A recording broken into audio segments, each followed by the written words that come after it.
ભાઈએ દુકાન બંધ કરી દીધી પણ એમને ખોલી અમારા માટે સ્પેશિયલ ખાસ કરીને. તો એમને ખૂબ ખૂબ પહેલાં તો આપણે થેન્ક યુ કહી દઈએ કે તમારો ખૂબ ખૂબ આભાર, आपका खूब खूब धन्यवाद कि आपने मेरे लिए दुकान खोली.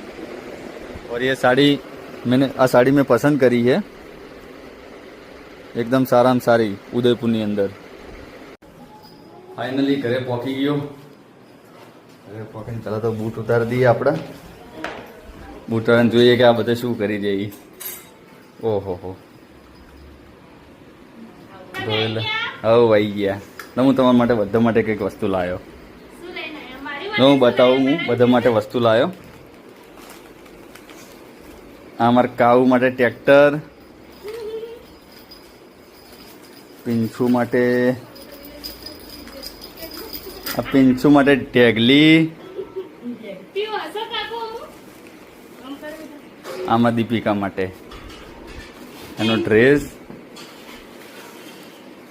આ ભાભી માટે ડ્રેસ ખોલીને જુઓ તો ખરા ચેવો હે.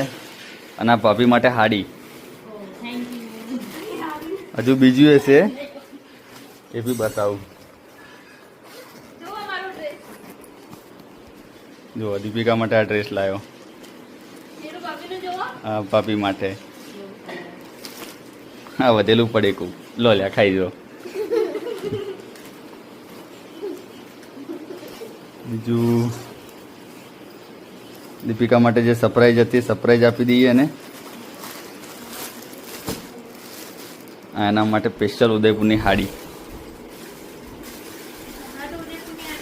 આ બીજી લાવ્યો, કેવી હે?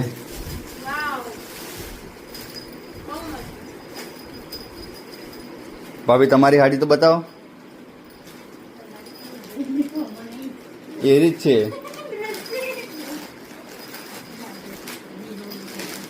જો ભાભીને બ્લુ કલરની છે.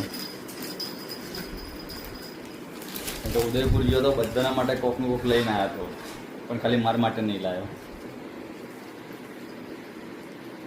ઓકે, ગમ્યું બધાને? પિંછુ તને ગમ્યું? કહું તને ગમ્યું? તને ગમ્યું કહું? હા.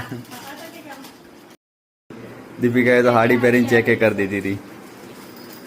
નોખો માથે નોખો ચીવી લાગે હું જોઉં. થોડું આગવું બધો માથેથી.